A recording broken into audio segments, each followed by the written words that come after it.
অব্যাহত মূল্যস্ফীতির কারণে দেশের মানুষ এমনিতেই আছেন দুর্ভোগে।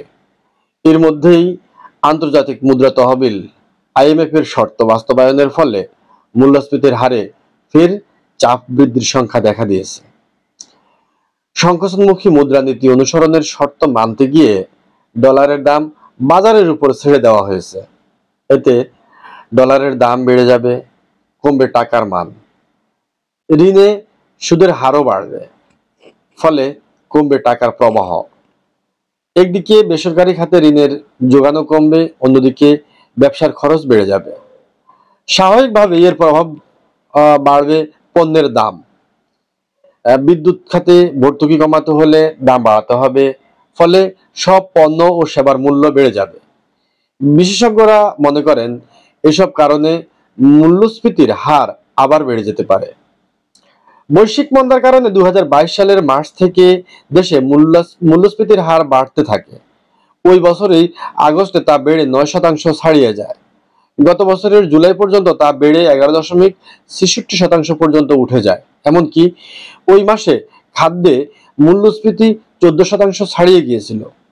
অবশ্য গত 5ই আগস্ট আওয়ামী লীগ সরকারের পতনের পর অন্তর্বর্তীকালীন সরকারের নানামুখী পদক্ষেপের ফলে এবং তার যে বিভিন্ন কর্মপদ্ধতি সেগুলোর জন্য এটি 10.97% নেমে আসে।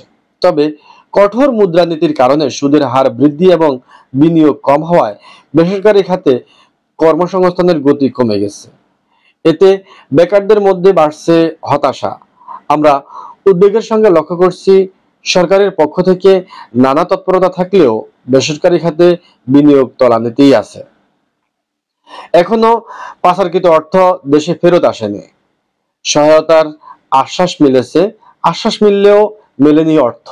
ফলে আইএমএফই একমাত্র ভরসা। কিন্তু সংস্থাটির শর্ত মানতে গিয়ে সরকারকে নিতে হচ্ছে কঠোর পদক্ষেপ, যা জনগণের জীবনযাত্রাকে সংকটে রেখেছে এখন পর্যন্ত। আমরা দেখছি দেশে বিদ্যমান অস্থিরতা, উচ্চ সুদ হার এবং ব্যাংকে তারল্য সংকটের কারণে বেসরকারি খাত ঋণ পাচ্ছে না। গ্যাস সংকটে অনেক প্রতিষ্ঠানের উৎপাদন গেছে একেবারে থেমে।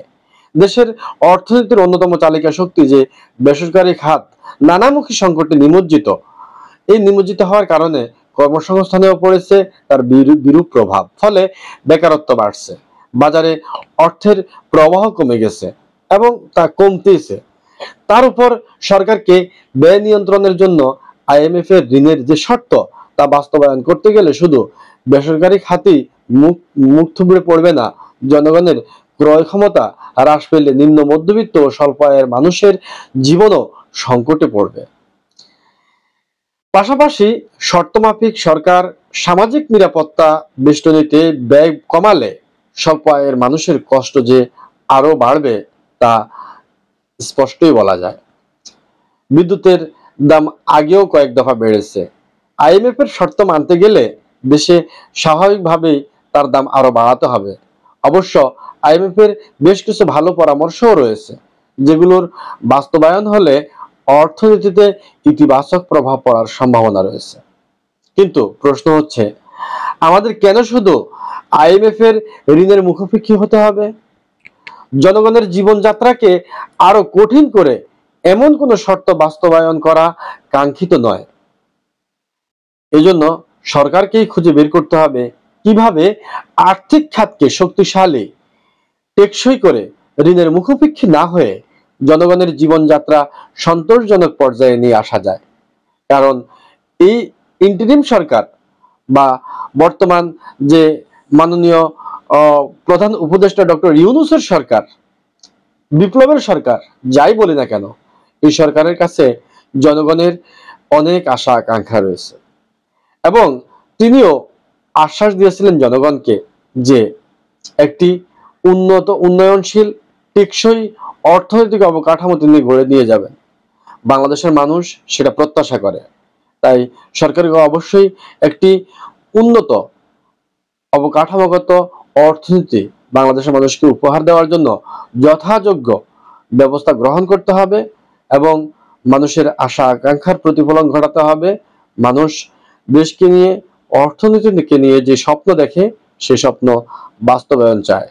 ধন্যবাদ সবাইকে। আসসালামু আলাইকুম।